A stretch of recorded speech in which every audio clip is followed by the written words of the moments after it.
So we are doing a short course this time, only 6 weeks, but it's going to take us all over the country. So let's first get into our sharing here and see what we want to see. Okay, so we are going to be talking about Bate Knesset, synagogues in the land of Israel. Both in a historical sense, we're going to take a look, especially today, next time as well, at kind of the development of the synagogue and the styles and the chronology, and we're going to take a look at that. But not only, we're going to look at other issues as well, and each time we're going to address one or two of these issues. For example, imagery, right? Pictures in a synagogue, dedications, who gives the money and how do we remember them? Women in the synagogue, right? Always a good hot topic. So a lot of different things that are going to come up as we go along, and we're going to be addressing a little bit about prayer, also prayer at graves, different things like that. Today, we are going to take a look at a very, very significant idea, which is, as I wrote here, from temple to synagogue. What happens and when, we'll address perhaps when, not necessarily getting a very good answer, but at what point do we move from this idea of hamakom, right? One place, the temple in Jerusalem, which, as we're going to see, was not such a successful idea, to many places, right? To all kinds of different local forms of worship, while still holding on to this very monotheistic idea, to holding on to this idea of one God. What are the functions of a Beit Knesset versus the Beit HaMikdash, right? A synagogue versus a temple? Do we have evidence in archaeology of the earliest synagogues, right? Those are all different things we're going to be taking a look at. I brought for you this picture. We're going to look at this place a little bit later. Sources that we have are in the chat, by the way. They're not so many, but there are some.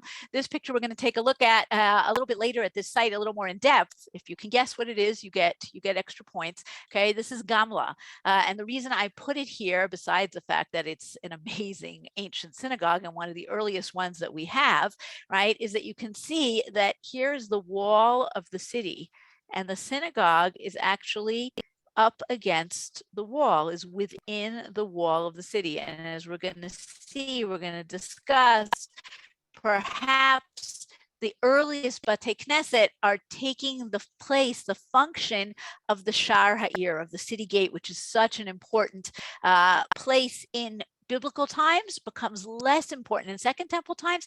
Maybe this is part of that transition. Some of the things that take place at the city gate are now going to take place in the Beit Knesset. So that's something to keep in mind, and it's a great picture to start off our story with.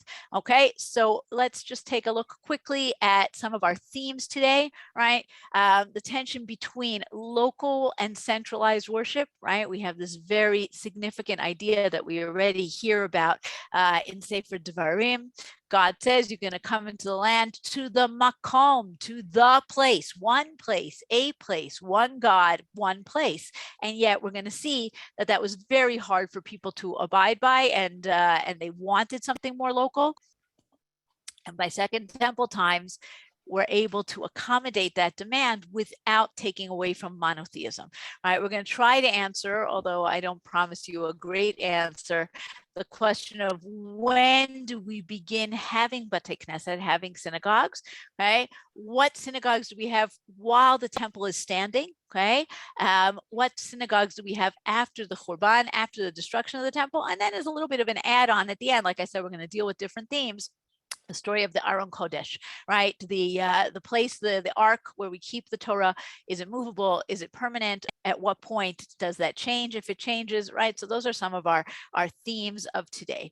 Okay, so let's start out with this idea that we said we have in the Torah, this ideal that there should be one place, right? And just as this concept of one God is a very revolutionary concept, one place is also revolutionary evolutionary concept. The polytheistic world, the pagan world, is very multicultural. It's very respectful. You have your gods and your temples. I have my gods and my temples. I'm going to come to your place and respect your temples. You're going to come to my place and respect my temples. God says, none of that. I am one universal God, and I have one place, right? Now, in truth, it takes a long time till we get till that one place, right? Rav Yitzchak Levi from Yeshivat Har Etzion has an amazing series on the Har Etzion virtual Beit Midrash, where he talks about stations in the land, right? Places that we had to go to before we got to the place, Hamakom, right? We have holiness in Beit El and in Hebron and in Shechem, right? All of these are places that bring something to the mix, and we need them before we reach the temple in Jerusalem. Now, one of those places, perhaps the most important place before we get to Jerusalem, is Shiloh. I know I have at least one big Shiloh fan out there. Hello, Batya. I'm sure there are others as well. Shiloh is an astounding place. It's very, very important. It's the only place that Chazal talk about, right, as putting it into the pasuk in the Torah that says you're going to come to the menucha and the nachala, right? That's where you're going to come to your final resting place. You're going to come to the nachala in Yerushalayim, but first you're going to come to the menucha in Shiloh. And Shiloh, in fact, is a place where the Mishkan is set up. It becomes a semi-permanent site. There are digs that are going on there today. There have been digs that have been going on there for 100 years. It's a fascinating site. We are pretty sure we know where the Mishkan was located in Shiloh, okay? And that's based on the fact that, as the Gemara says, it's semi-permanent. Batya, I'm going to ask you to save it to the end or put it in the chat if you don't mind. Thank you. I really appreciate it. I know you have so much to add. But we found walls, right? Bedrock walls that actually fit the dimensions, the width of the courtyard of the Mishkan. And so we believe that this is the correct place. Semi-permanent, right? According to the Gemara, the Mishkan sits there for 369 years, okay? But it is not the final place, but it is one place. As we're going to see, it's not the only place, but it's meant to be the one place, okay? We move on to Yerushalayim, right? Yerushalayim becomes the most important place, the place where the Mikdash is going to be built, the place where the Aron of the Ark of the Covenant is going to be brought. The beginnings of Jerusalem as the place begin with King David, right? With David HaMelech, and then added to, of course, by King Solomon, who completes the job of building the Beit HaMikdash, okay? And the idea that the Aron has to come to the city and has to stay there, and Jerusalem is going to be the permanent capital, and it is the place, and no other place is legitimate. So what are the pictures that I brought you here? Okay, this is a drawing, nice drawing, but still a drawing of Mikdash Shlomo, of King Solomon's temple. What we know about King Solomon's temple is almost exclusively from literary sources, right? We don't have archaeology practically that goes back to King Solomon's temple, but we do have a very nice description in the Book of Kings. So we have a lot of detail. For example, the kior, right? The washing station with the cows around it, right? Yachin and Boaz, the two pillars, but we don't have archaeological evidence, right? So a lot of this is conjecture, as of course, and this is an even better picture, the picture on the right here, this is a model of Solomon's temple built by the great Swiss-German archaeologist and architect and urban planner Conrad Schick. And as you can see, it looks a little bit like a townhouse in a town in Germany, right? I don't think that the Mikdash, King Solomon's temple looked like this, but again, we don't know if it looked like this either, like the one on the left. It's a lot of conjecture about what it looked like. Now, this idea that you bring the Mikdash to Jerusalem, and the Aron and the Mikdash are reunited. This is a very important idea that we have already in Sefer Shmuel, right? If you recall your Sefer Shmuel, you remember that the Aron is in Shiloh in the Mishkan, and then Bnei Israel, children of Israel, are going into battle against the Plishtim, and they say to Eli the priest, let's take the Aron into battle, and they take it into battle despite Eli's misgivings. They lose in the battle, and then the Aron is taken taken captive by the Philistines, and it is brought from the battle place at Aphek to various Philistine cities, Ashdod, Gat, Ekron, where it wreaks havoc on those cities. And ultimately, it is returned by the Philistines. They don't want it anymore. And it's returned to Israelite territory, to Judah territory, to Beit Shemesh. But again, wreaking havoc. It's a very, very holy object. You can't just treat it any way you want. And the Aron stays in exile, right? The Mishkan in Shiloh is destroyed by the Philistines, and the Mishkan moves, the Aron moves, but they are not reunited until the temple is built in Jerusalem, right? And we have a description here of bringing the Aron to Jerusalem. It takes till the time of King David, and first he brings it, it's brought to Kiryat Yearim, and then David brings it to Jerusalem, and it's a very important, very significant moment, right? What happens here, and this is the pasuk that you have here in English and in Hebrew, and in the source sheets, I brought it, I think, only in English, I don't remember, but in any case, you have it in Hebrew here on the PowerPoint. ויוגד למלך דוד לאמור ברך אדוני את בית עובד אדום ואת כל אשר לו בעבור ארון האלוהים וילך דוד ויעל את ארון האלוהים מבית עובד אדום עיר דוד בשמחה, right? So he does this kind of in stages. First, he wants to see if everything's okay, if God likes the fact that it's been moved. When he sees that God likes the fact that it's been moved, he decides to bring it to Jerusalem. And there's this whole crazy wild parade. Right? Sacrifices every 6 steps. David, and this is probably the most famous pasuk in this whole story. The David mikarker b'chol oz lifnei Adonai, v'David chagor ephod bad. And David is wildly dancing. He is looked down upon by his wife Michal, who's the princess, right, the daughter of King Saul. She doesn't like this, and he says, I'm not dancing, I'm dancing for God who chose me instead of your father, right? Very, very harsh thing to say, but this joy that David feels at bringing the Aron to Jerusalem is a very, very important one.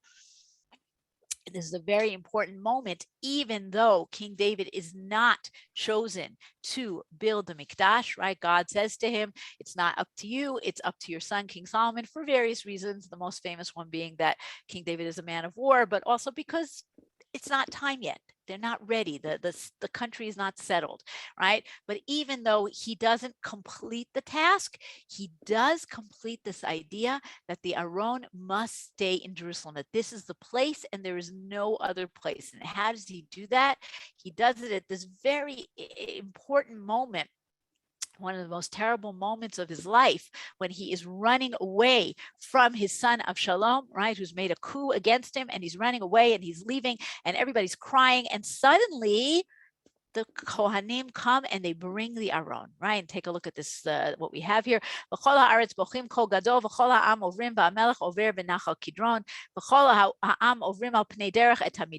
Everybody's leaving, they're going out to the east, they're crossing the Kidron Valley, they're going to go up the Mount of Olives. הנה גם צדוק וכל הלוויים איתו נושאים את ארון ברית האלוהים, ויציקו את ארון האלוהים, ויעל אביתר עד תום כל העם לעבור מן העיר. They're all running after him and saying, here, take the Ark of the Covenant with you. But David does not allow them to do that. ויאמר המלך לצדוק, השב את ארון האלוהים העיר, אם ימצא חן בעיני אדוני, והשיבני והראני אותו ואת נביהו. ואם כה יאמר לו חפצתי בך, הנני יעשה לי כאשר טוב בעיניו. King says, take the Ark back. No more running, no more moving for the Ark. It's finished its journey. If God wants me, he'll bring me back. But if he doesn't, that's okay. But the Ark has to stay in Jerusalem. And by doing this, David essentially makes Jerusalem not only the one place, but the eternal place, right? Because no matter what the fate of the city, of the king, of the Mikdash, Jerusalem remains the center. However, okay, it doesn't really work, right? It works in the sense that we still pray towards Jerusalem and we talk about Jerusalem and we return to Jerusalem after 2,000 years. However, at the time when we have this idea of one place, it doesn't work. There is always a pull towards local worship. Does this mean idolatry? Not necessarily, right? We're going to see. It could be a form of idolatry. It could be a form of worshiping God. It could be, and it most commonly was, what we call syncretism, a mixture of the two. But whatever it was, people wanted something next door, right? And we're going to see a few different local altars, temples, both in literature as well as in archaeology, right? The picture on the right is one of a number of sites that we call Gilgal. This is actually something that was discovered by the great archaeologist Adam Zartal, who passed away a few years ago. He's most famous for excavating Mount Ebal, but he also excavated these sites that he called footprint-shaped sites. As you can see, it looks a little like a footprint, right? It's a fascinating idea. He believes that when the Torah talks about Aliyah Regel, right, pilgrimage, which we really think of as coming for the regel, for the holiday, or regel, walking with your feet. He says, no, there was actually sites where you walked around a foot-shaped compound, and that was part of your ritual. Whether this is true or not, there definitely are ritual sites in other places besides Jerusalem. And maybe the most ironic one is this one here on the right. As you can see, this is a very kind of a basic, a primitive, but very clearly an altar, right? You can see the four corners. And this is in a place called Givat Harel, which is literally within eyesight of Shiloh, of the tabernacle in Shiloh. You could hike it very, very easily, walk from one to the other. These people didn't even bother to walk down one hill and up the other to go to Shiloh. They had their own altar in their own backyard. People were very, very tempted by this. And we see it not just in archaeology, but we see it in our sources as well. And I only brought you a couple. The most famous ones, not the most famous, but I think the most striking ones are from the Navi Amos, right? Amos is when there is very much a temple in Jerusalem, right? He's also living at a time that there's a temple in Beit El and a temple in Dan, right? Because this is the time where the kingdom of Israel and the kingdom of Judah have split. And he writes about the people going to all of these places and thinking that if I check off all these places from my list, God's going to do what I want. And he lists for us various ritual places. Ka'amar Adonai leBeit Yisrael, dirshuni v'chyu, seek me, says Hashem, and you will live. Va'al tidrishu Beit El, v'ha'gilgal lo tavo, u'ber sheva lo ta'avoru, ki ha'gilgal lo yigle, u'Beit El yiyeh la'aven, right? Much more onomatopoetic in Hebrew than English.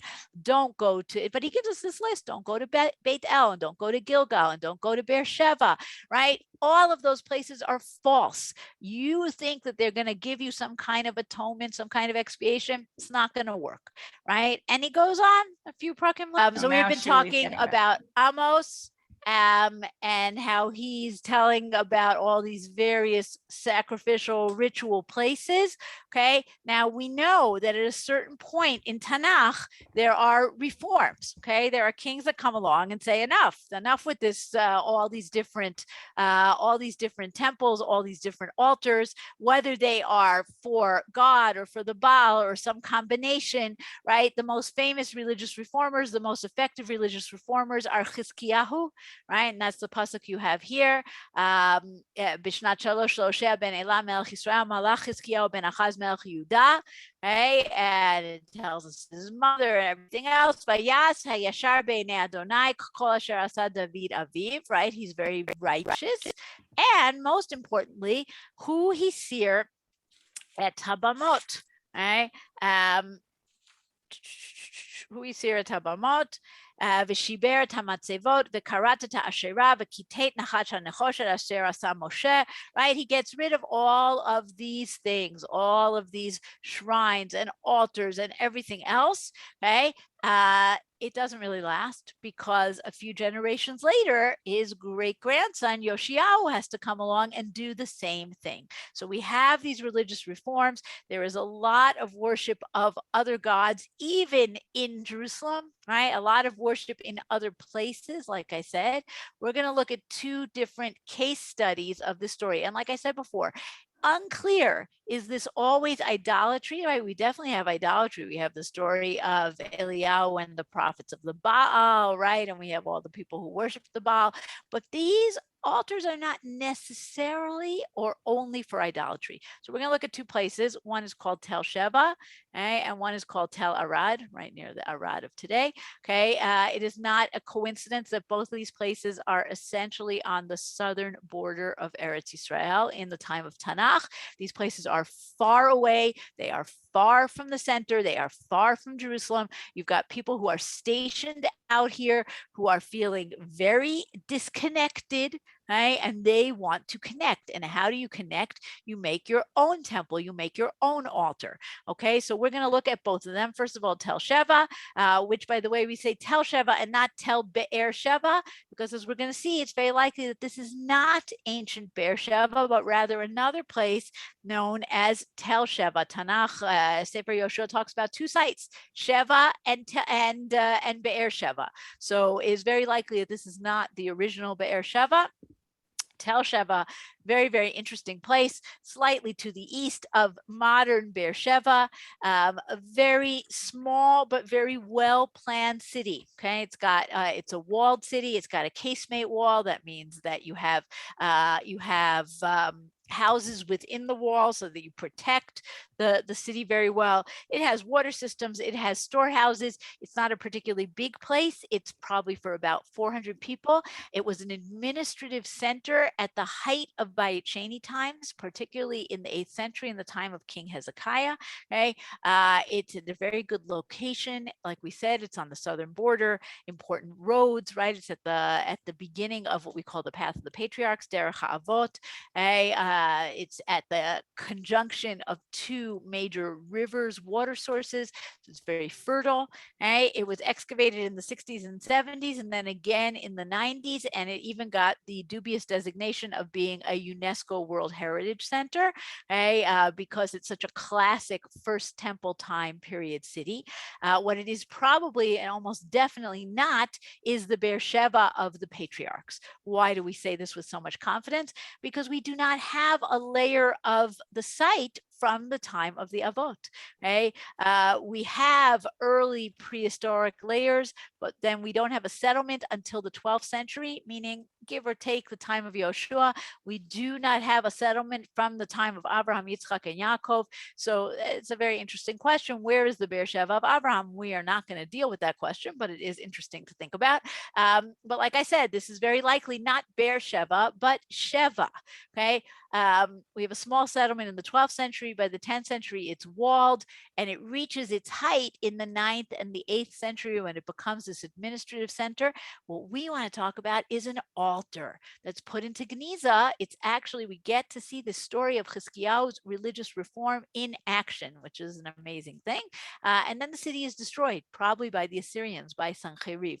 So we can really date this reform very clearly. What you see in the picture is one of the two water sources of the city. One is a major water system inside the city. This is a large well. The trough is reconstructed, but there was such a thing here. But the well is the original well that goes back to the 10th century. It is incredibly deep for that time period. It's 70 meters deep, right? Over 200 feet deep. Can you imagine digging such a thing until they reached groundwater? It's outside the gates of the city for use by travelers or for use in peacetime. There's another water system inside the city. Okay, so this is a very well-developed city on the border. That's why you have an administrative center here. It's a place for defense, for collecting taxes. There's a whole setup of storehouses here. There is a classic 4-room houses, the houses of that time period of First Temple times. There are about 75 houses here. It's really actually a really well done city. It's got gates. It's got a water system. Right? We saw the wall by the outer gate. This is an inner gate with chambers, a water system that collects the runoff from the Hebron riverbed. Right? But most important for our purposes is there's a beautiful, perfect altar. Now today, when you come into the site, you can see a reconstruction of this altar. The real one, the authentic one, is in the Israel Museum, okay, at the entrance into the archaeology wing. And what you can see about it is that you can see very nicely. This is the real one on the left here. You can see that it's got these real stones, right? But it's also got fill because there are parts of it that we didn't find. And when I say find, what do I mean? I mean that when they were excavating here in the basement of one of the houses, they found the pieces of this altar. It had been dismantled. It had been taken apart and put into Geniza, which is a fascinating thing, right? What's going on here? Here is this altar that was built by the people of the town.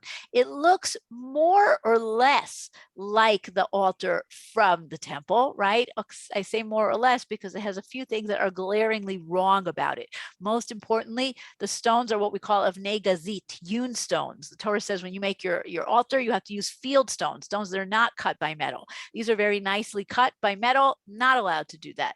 Okay, you have 4 corners, but these corners are very rounded. They are very they're very zoomorphic. I think that's the right word, right? They are meant to look like animals. The Mizbeach, the altar in the temple, does not look like that. And perhaps most fascinating, it has this great design over here, which looks like a snake. Okay, remember the Nachash, Nehushtan that we just read about 2 slides ago about Chizkiyahu getting rid of it. Okay, they drew a snake on their altar. Maybe they assigned some holiness to this snake. So you have an altar that's sort of like the altar in the temple, but not exactly. And what happens? Along come Hezekiah's supervisors, and they're coming to every town, as it tells us in the book of Kings and in the book of Chronicles, and they're knocking on the gates and they're saying, got any altars here? You got any temples here? And the people in the town say, well, yeah, maybe. And they say, okay, we'll be back in a month to make sure that you've gotten rid of it. What happens? The people in the town are very disturbed by this. They don't want to get rid of it. This is a holy thing. It's very holy to them, whether they worship God or idols or some combination of the two. This is a holy thing. So they don't get rid of it. What do you do with something holy that you can't have around anymore for whatever reason? You bury it. We call it today Geniza, right? They put it into Geniza. So this is a fascinating example of this reform process. First of all, the local worship, and second, the reform at work. Okay, we have an even better story a little bit to the east in Tel Arad, another border city. Okay, Tel Arad is a very interesting city because it's really 2 cities. At the bottom of the Tel is a very large, very important Canaanite city. Okay, that's a trade center that you look at it out in the middle of the desert. You say, really, this was an important city, but it really was an important city. And then it kind of just disappears. And then over 1,000 years later, along come the Israelites, and they make this border fortress here. And you have is a very important place. So it's protecting the road, it's protecting the border, and already from the time of King Solomon, you have fortress after fortress. Uzziah builds it up, right? You have more and more fortresses. But what do you have here? Okay, and this fortress lasts pretty much until destruction of the first temple. Okay? And we actually have very famous writing from here, the Arad Straka. But again, what's important for us? We have not only an altar, we have an entire temple that's put into Geniza. And the same story happens. Now, it's a question among archaeologists, is this the time period of Chizkiyahu? Is it the time period of Yoshiyahu, of Josiah, a couple of century or so later? Unclear. But here they go one step further. They don't take apart the altar. They take the entire thing, because it's not just an altar, it's actually in a complete temple, and they cover up the whole thing. And by doing so, they preserve it perfectly for us to find 2,700 or 2,600 years later, right? So what did they build here in Arad? Amazing thing. Okay, first of all, a perfect mizbeach. Okay, why do I say perfect? It really is the way it's supposed to look. It's made out of field stones. It's got dirt in the middle, right? Torah talks about a mizbeach adama, stones on the outside, dirt on the inside. It's got a piece of flint on the top so that the blood doesn't get absorbed, right, into the dirt. It's got bones of kosher animals nearby. So we've got, and it's the perfect dimensions. It's the dimension of the altar in the Mishkan, 5 amot by 5 amot by 3 amot high. Okay, but not only that, it's here to the west, right? You have an east-west orientation, and to the west of the altar, you have the rest of the temple. It's a mini version of the temple in Jerusalem. You have the holy, okay, over here, and then further in you have, and that's what you see in the picture on the left, the Holy of Holies. Okay, well, actually, it's not true. You have the Heichal, you have like the inner courtyard, and then you have the Holy and the Holy of Holies over here. The Holy with incense altars, 1, 2 incense altars, and as you go up the steps, you come into the inner sanctum. You have something that you don't have in the temple in Jerusalem, and that's 2 matzevot, 1, 2. Are they meant to represent God and God's consort, which we've had inscriptions that talk about such a thing? Who knows, right? We really don't know what or how they worshiped here, but we do know that they built themselves a perfect mini temple out here in the middle of nowhere. By the way, recent analysis of what they found here shows that they actually burnt on the Mizbeach HaKtoret, on the incense altar, they burnt marijuana, which is fascinating in and of itself. Okay. But what's going on here, right? Why are they building this here? So what makes sense is you have soldiers who are posted out here to this border fortress. It's far away. They're far away from home. They're far away from their families. They're in a dangerous position. What do you do when you're homesick and you're scared and you're lonely? You want to pray, but you need a place to pray at. And so they build themselves this local temple, right? And this is what's going on throughout First Temple times. Okay, there is this constant tension between the need to have one place and the desire to have many places. Okay, now all of this comes to a very dramatic end when the temple is destroyed. Okay, but that doesn't answer the question of when do we have this idea of synagogues, right? Synagogues, which are sort of the kosher answer, let's put it that way, to a need for local worship, because a synagogue doesn't have sacrifices, only a temple has sacrifices. So you can have something local that doesn't go against the idea of only one makom, only one place. So when does this happen? So scholars of the development of the synagogue, first of all, we have literature that talks about synagogues. We have literature that talks about it in late Second Temple times. We'll come to that in a moment. Okay, but scholars of the synagogue say, well, there has to be some kind of crisis, right? That creates a synagogue, that creates this new idea. What are our crises? What are our possibilities? So probably the one that's most familiar to people, I think, is this one, right? The exile to Babylonia. And in fact, many of us are familiar with what it says in the book of Jeremiah, right? Where he says to the exiles in Babylonia, you should settle in, you should start to, build yourselves houses, you should pray for the peace of the place where you are, meaning don't think you're going back to Jerusalem anytime soon. So some people take that as an indication that synagogues are beginning. And in fact, the contemporary of Jeremiah, of Yirmiyahu, is Ezekiel, who talks about a mikdash ma'at, a small sanctuary, a mini sanctuary. So some people say when we go to Babylonia, that's when synagogues begin. Other people say no, put it back a little bit earlier, when Josiah is going around creating all these reforms. Maybe that's the push to have synagogues. Other people say, no, not in Josiah's time, not in Babylonia, only when we come back to the land with Shivat Zion, with the return to Zion. Ezra and Nehemiah, we know, at least according to the rabbis, this is when we have a regular Torah reading, right? Monday, Thursday, Shabbat Torah reading. So when we have the beginnings of organized prayer, maybe it starts then, right? Other people say, no.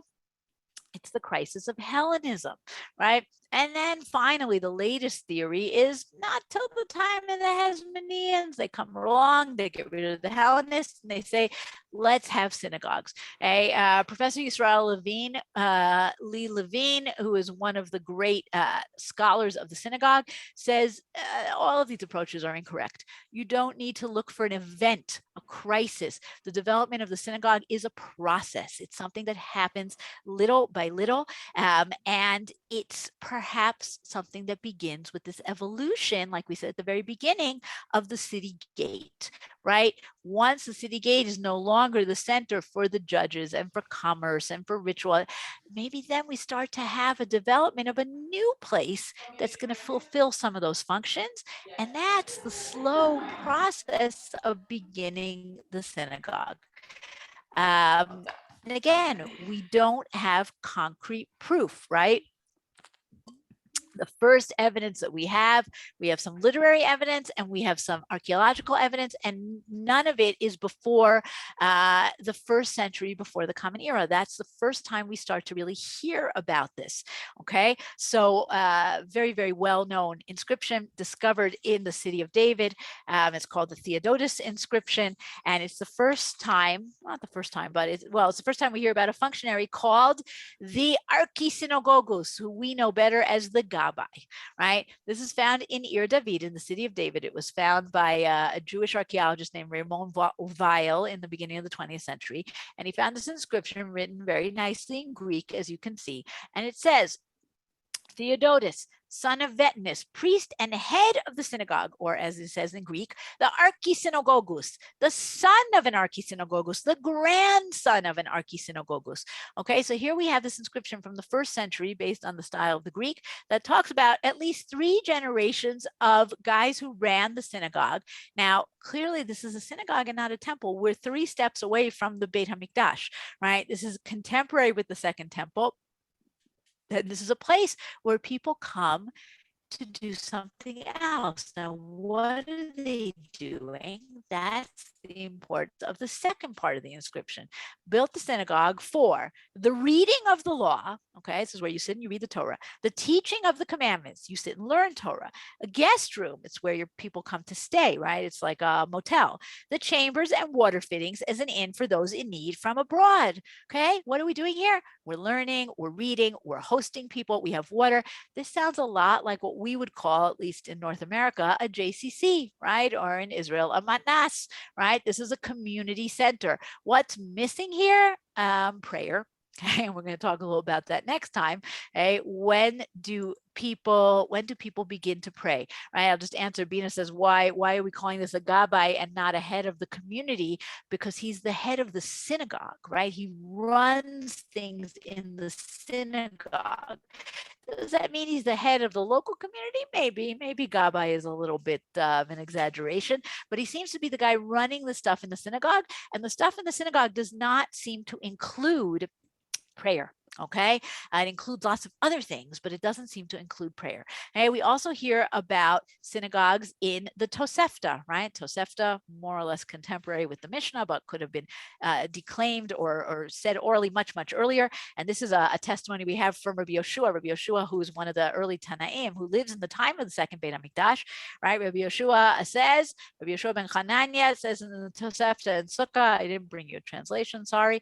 Kol Yemei Simchat Beit HaShoeva, right? During the intermediate days of Sukkot, we have Simchat Beit HaShoeva, we have the festival of the water drawing.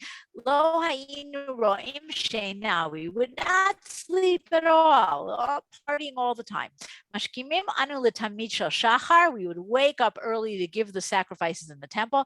Misham lebeit hakneset, from there we would go to the synagogue.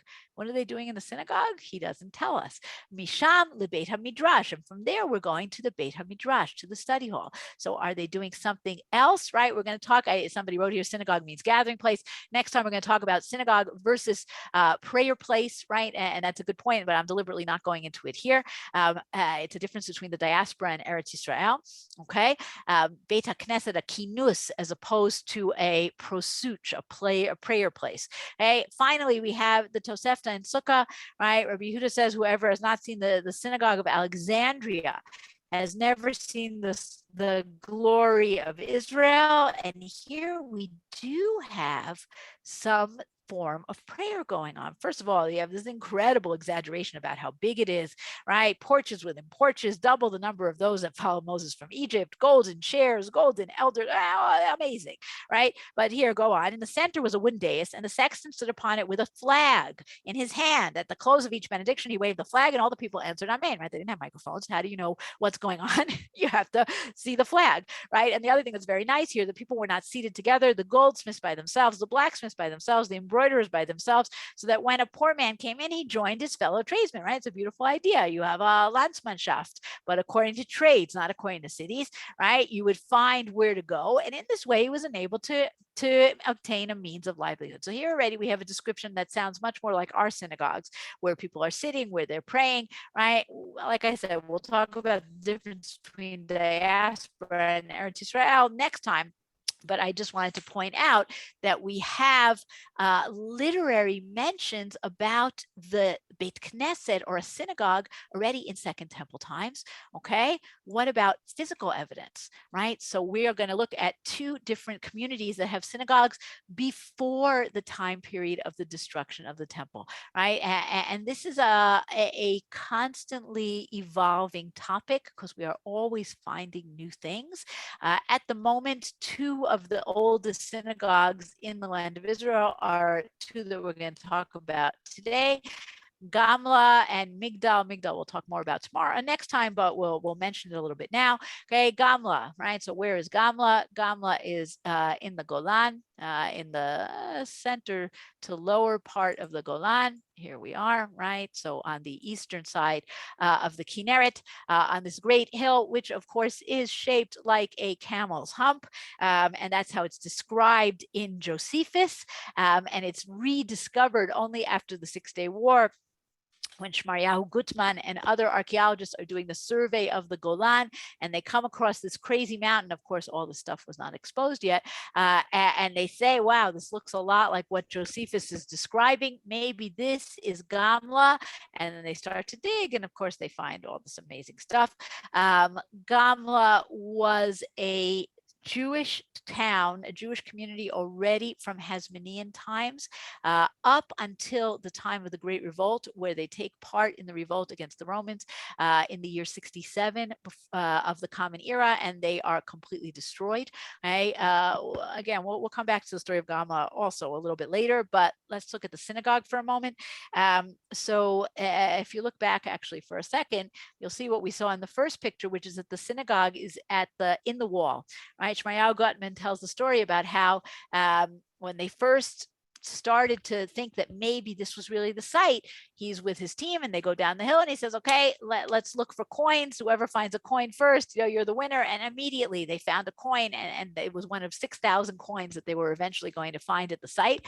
And they start to find the foundations of the wall. And then they have to decide where to dig. And they decide to dig at what looks like a nicer part of the wall. And it happens to be that they chose to dig. They chose very wisely, and they dug up the synagogue. That was really the first thing that they found. We can date the synagogue, right? We know it's a synagogue based on its architecture. These benches all around, pillars in the middle. We're going to see there's a mikvah right nearby. Okay, and we can date the synagogue based on the coins that are found right there. And these are coins of the Hasmonean king Alexander Yanai, one of the last of the Hasmonean kings, who ruled from 103 to 76 BCE, meaning this Beit Knesset dates back to the 1st century before the Common Era. It is a very old Beit Knesset. And like I said, we have a lot of proof that not only is this a Beit Knesset, there's a mikvah right nearby, but that the town itself was very careful about halacha. It's one of the few places where we actually find, and it's very exciting for anybody who has learned the halachot of Eruvin. It's one of the few places where we've actually found what is called a lechi, right? An extra pillar next to the gate of a street, right? The entryway to a street. And this is how you make an eruv. One of the ways you make an eruv is with a lechi, and it's been found in Gamla. So we really get a sense of a town that is following halacha and that built the synagogue. It's going to be destroyed in the Great Revolt. That's a separate story that we will come to later. But let's mention for a minute the other important synagogue. And like I said, we'll come back to this next time more, but it's important to know about, and that's Migdal. Okay, Migdal on the other side of the Kinneret, just a little bit north of Tveria. And about 15 years ago, and an ancient synagogue was discovered there, and it's a synagogue that dates back also to the 1st century before the Common Era. An amazing thing, not a particularly big synagogue, but also with the benches, with the pillars, with beautiful mosaics, and we will discuss more about it. But I'll just mention that only recently, like very recently, like within this year, they discovered a second early synagogue in Migdal. So like I said, it's very much a developing topic. But let's move on to what are probably the most famous of the early synagogues, and those are the synagogues from the time of the Great Revolt against the Romans. Okay, and we've got 2 here, and we will take a look at them. Right, we've got one Herodian, and we have got one down here. Why is it not on my map? I don't know, but right down here by Masada. Okay, and these are 2 synagogues that are built in Herod's fortresses. Herod doesn't build them. They are built by the next occupants of the site, by the Zealots in the time of the Great Revolt. Okay, I saw someone asked about orientation of synagogues. We will come back to that towards the end, and if we don't, remind me and I'll talk about it next time. Okay, but these are synagogues that are, sorry, and we'll do one more, which is a disputed synagogue, and that's the synagogue by Jericho. Okay, and that's not from the time of the revolt, but it is in the same place. So I stuck it in here also. So we'll talk about that. That one is disputed by archaeologists. There's an amazing Hasmonean and then Herodian winter palace on the outskirts of Jericho by Wadi Keld. Very, very beautiful, very impressive. Ehud Netzer, who excavated there, discovered a building with benches that he claimed was a Hasmonean synagogue for the workers, perhaps. It's disputed. It's not accepted by everybody that this is really a synagogue. If it is, it would definitely be one of the earliest. But we are going to go to our story of the Zealots. Now, many people here are familiar with the story of Masada. Fewer are familiar with the story of Herodian, but these are both fabulous fortresses built by Herod, okay, both as incredible showpieces, right, to show how he could take nature and change it to his whims, but also as fortresses on the edge of the desert. And he builds these incredible places, but even Herod doesn't live forever. And about 70 years after he dies, the Jewish zealots fighting against the Romans also find these to be very good defensive fortresses, and they take over both Herodian and Masada. Masada is most famous because it's the last stand of the zealots against the Romans in the year 73. But Herodian also is a fortress that's taken over by the Zealots, and they, of course, make certain renovations to Herod's palaces. Herod doesn't build synagogues; that's not important for him. But the Zealots do want to have synagogues, and again, probably more as gathering places. The synagogue in Masada. Very famous. How do we identify it as a synagogue? Again, the architecture, okay, the benches, the pillars. But here, as we're going to see in a moment, there's also a geniza. Okay, there's also text, not a geniza like we were talking about before with the altars, but a geniza for texts that were buried in the walls and next door to the synagogue.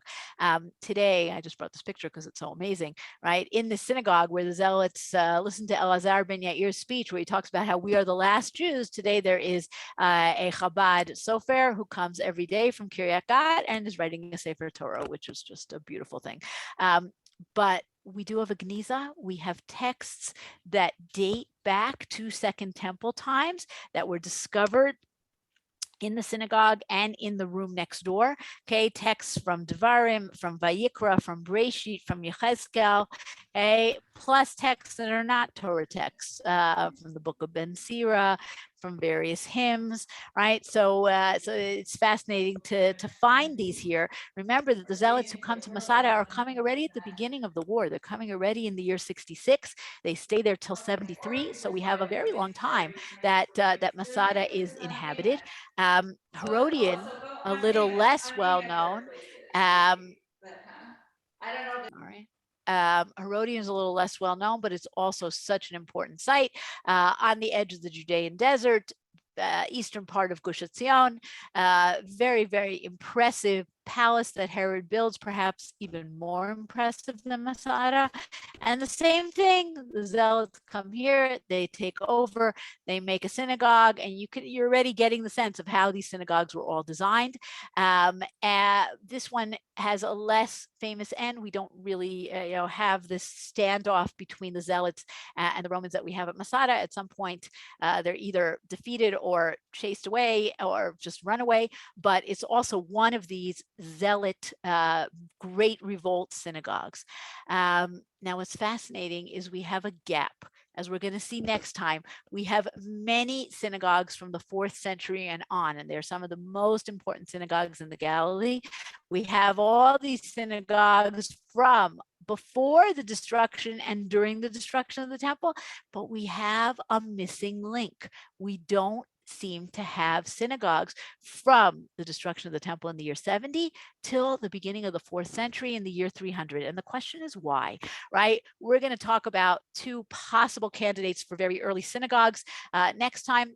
And that's this one in Kfar Nachum here on the left, and this one in Chukok, or maybe in Wadi Hammam, right? But still, nothing compared to what we have later in the 4th century and on. And the question is why, right? There are various suggestions. And again, it could very well be that we just haven't found them yet because we're finding so many things.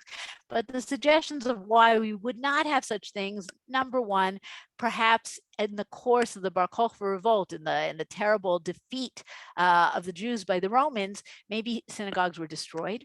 Okay. Another suggestion is maybe Jews were kind of underground, that they didn't want to be in the face of the Romans, and therefore they prayed in private homes, in Shtiblach, right, like we would call them today.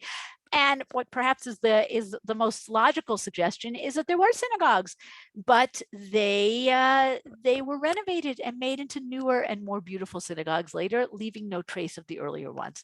All different interesting suggestions. Okay, so for the final thing we're going to do, and I appreciate everybody's indulgence, I'm sorry we're going over time, but the last thing we're going to do is talk a little about the Aron Kodesh. Now, this relates to that question that somebody wrote before: what's the orientation of synagogues? So we are very used to this idea. People who don't know a little less will say synagogues are always facing east, right? If you know a little more, you know they're not facing east, they're facing Jerusalem, right? So wherever you live, wherever Jerusalem is, that's the direction that you're facing. But if you've been to enough synagogues around Eretz Yisrael, ancient synagogues, you know that not always are they oriented towards Jerusalem.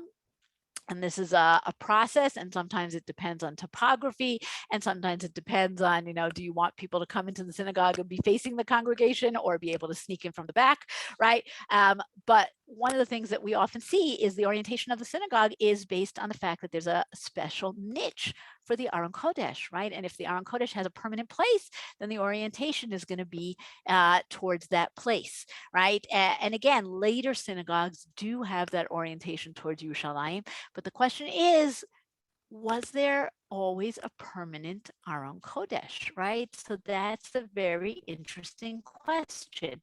We have early sources that seem to indicate that this is not the case, that not only is there not a permanent Aron Kodesh, but that a Sefer Torah is not always in the Beit Knesset. So we'll start with this great picture, right? This is a stone carving that was found in Kfar Nachum, in the area that we're going to talk about next week when we talk about northern synagogues. You've heard of meals on wheels. This is Aron Kodesh on wheels, right? You could see it really nicely. Here you have some kind of a sanctuary, or perhaps an Aron. I mean, you have the picture of the Aron. This is clearly an Aron over here, right? And you have wheels. You have a wagon. Why are we carrying the Aron around? Perhaps it's a depiction of the story we have in Sefer Shmuel of returning the Aron, right, from the Plishtim when it's on a wagon. That's very possible. But perhaps it's a depiction of what they had, which was an Aron that was moved from place to place. Now, why do we think that such a thing was true? We have some very interesting sources. So take a look at the source you have here in Eruvin. when Rav Dimi came from Eretz Israel to Babylonia, he said it once happened that the people forgot and did not bring a Torah scroll to the synagogue on Friday while it was still day, which meant they were left without a scroll from which to read on Shabbat. You had to bring the scroll to the Beit Knesset before Shabbos. Why? Why isn't the scroll there? Who knows? Maybe they didn't keep it there. Maybe it wasn't safe. Maybe it was kept in someone's house. On the following day, Shabbat, they spread a sheet over the pillars positioned between the house where the scroll was kept in the synagogue, forming a corridor, right? This is an issue of carrying. Are you allowed to carry it? How can you carry it? That's not our issue. That's not what's important to us here. But what's important to us here is why is the Torah scroll not in the Beit Knesset? It's not in the Beit Knesset because the Aron was not permanent. And an even better source, right? We hear about this in the Gemara and Tanit, where we know that on fast days, you want to have everybody gathering, as many people as possible. You want it to be in a public space, both for the numbers and because this way everyone will see. And what did you do? And this is the beginning of the second chapter of the Mishnah and Tanit. They take the ark out to the open space of the city. In Hebrew, it's called Revolt-era shel Ir. Okay, now this doesn't mean that the ark was not in the Beit Knesset, but it does mean that the ark could be moved from place to place. So at some point in history, in the history of the Beit Knesset, the Aron stops being movable. It becomes permanent. Okay, and we see this in decorations in the Batei Knesset, right? You have Aronot Kodesh that are in the mosaics, and we even have a super fancy Aron Kodesh, or what's called a hechalit, is the technical term. This is in a synagogue that we're going to take a look at in the last class of the series, a place called El Kanatir in the Golan, and there's this incredible, elaborately decorated stone carvings and a staircase that you go up to, and all of this for a permanent Aron Kodesh. So at some point, this changes from one to the other. So that's just a very interesting little side point about the furniture of the Beit Knesset.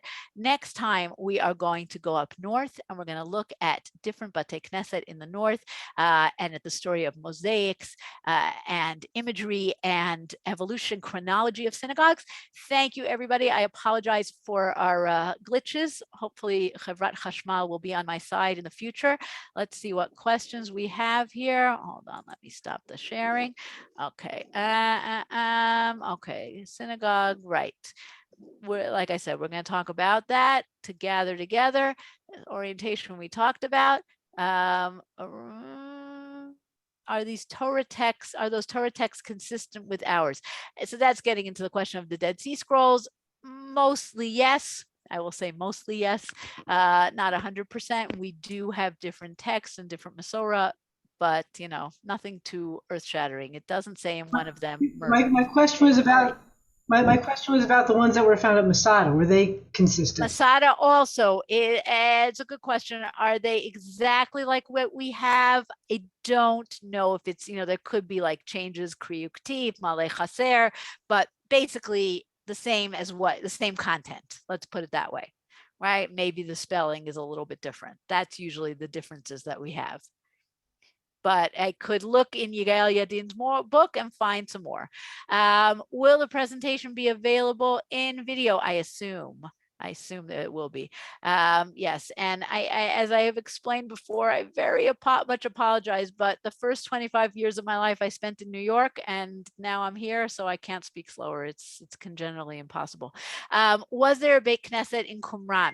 Okay, very interesting question. There are suggestions that there was a place that they prayed, but again, not so conclusive. And there are other places, by the way. There's a place called El Umdan by Modi'in. There are other. I didn't bring you all the early synagogues. We do have other early synagogues. We're not going to look at everything, but there are different ones. So Qumran, I have to go back and check and see. As far as I remember, it's not accepted by everybody. Other questions, other comments? Okay, thank you, everybody. Have a Shabbat Shalom. Next week, hopefully, we will be normal and go from 7 to 8 again. Thanks. Thank you. Shabbat Shalom. Thank you, Shulie. Shabbat Shalom. Thank you. Thank you. Thank you. Shabbat shalom, Shulie. Shabbat shalom.